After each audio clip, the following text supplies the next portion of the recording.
क्या है शांत होने का असल मतलब? पूर्ण विराम। शांति पर कहानी। एक राजा था जिसे पेंटिंग्स से बहुत प्यार था। एक बार उसने घोषणा की कि जो कोई भी उसे एक ऐसी पेंटिंग बनाकर देगा जो शांति को दर्शाती हो तो वह उसे मुंह मांगा इनाम देगा। फैसले के दिन एक से बढ़कर एक चित्रकार इनाम जीतने की लालच में अपनी अपनी पेंटिंग्स लेकर राजा के महल पहुंचे।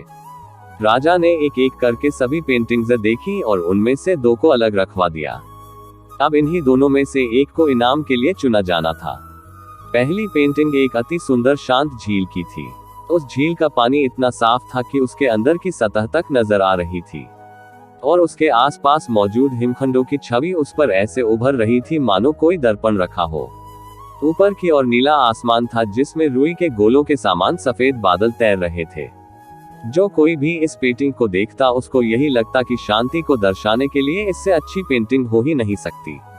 दूसरी पेंटिंग में भी पहाड़ थे, पर वे बिल्कुल रूखे, बेजान, वीरान थे और इन पहाड़ों के ऊपर घने गरजते बादल थे जिनमें बिजलियां चमक रही थी।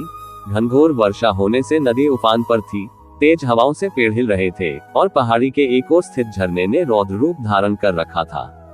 जो कोई भी इस पेंटिंग को देखता यही सोचता कि भला इसका शांति से क्या लेना देना, इसमें तो बस अशांति ही अशांति है।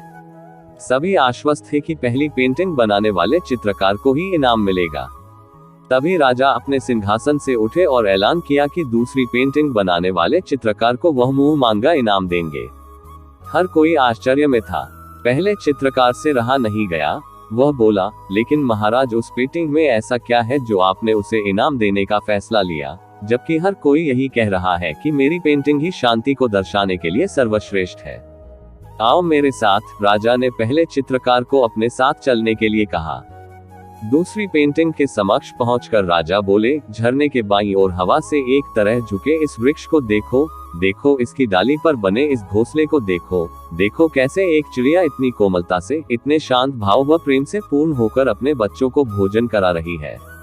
फिर राजा ने वहां उपस्थित सभी लोगों को समझाया, शांत होने का मतलब ये नहीं है कि आप ऐसे स्थिति में हो जहां कोई शोर नहीं हो, कोई समस्या नहीं हो, जहां कड़ी मेहनत नहीं हो, जहां आपकी परीक्षा नहीं हो। शांत होने का सही अर्थ है कि आप हर तरह की अव्यवस्था, अशांति, अराजकता के बीच हो और फिर भी आप शांत रहें, अपने काम पर केंद्रित रहें, अपने लक्ष्य की ओर अग्रसित रहें।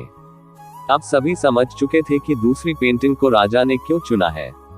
दोस्तों, हर कोई अपनी लाइफ में पीस चाहता है, पर अक्सर हम शांति को कोई बाहरी वस्तु समझ लेते हैं और उसे रिमोट लोकेशंस और एक्सटेंडेड वेकेशंस में ढूंढते हैं, जबकि शांति पूरी तरह से हमारे अंदर की चीज है। और फैक्ट यही है कि तमाम दर्दों, तकलीफों और दिक्कतों के बीच भी शांत रहना ही असल में शांत होना है।